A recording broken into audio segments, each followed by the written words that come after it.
CNN, Ugandan opposition presidential candidate Robert Kyagulanyi, also known as Bobi Wine, was arrested on Wednesday alongside members of his campaign team in the country's central region, according to a post shared by an administrator on his official Twitter account.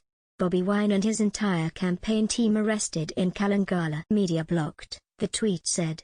No further details of their arrest have yet been made available.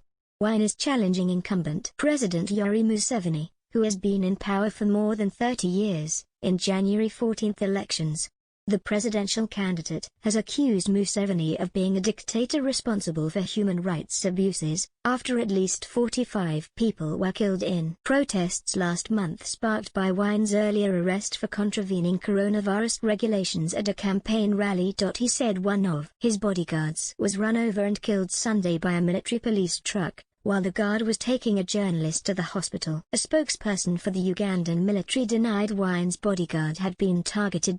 In an interview with CNN earlier this month, Wine said he had nearly been killed on 2 occasions in recent weeks and urged the international community to hold Uganda's government accountable ahead of elections next month. While authorities have said their restrictions are necessary to curb the spread of COVID-19, opposition members and their supporters say they are an excuse to limit campaigning before the election.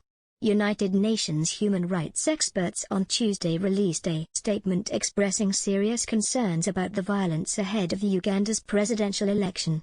They urged authorities to put an end to the arrest, detention and judicial harassment of political opponents, civil society leaders and human rights defenders.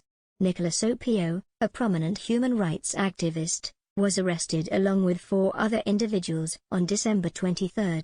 He is accused of money laundering and will be tried accordingly, a statement from authorities said. Since the publication of the guidelines on the conduct of elections during COVID-19 in June by the Uganda Electoral Commission, we have witnessed gradual shrinking of civic space, and misuse and abuse of health-related restrictions to curb dissent in the country ahead of the election on the 14th of January, said the UN experts.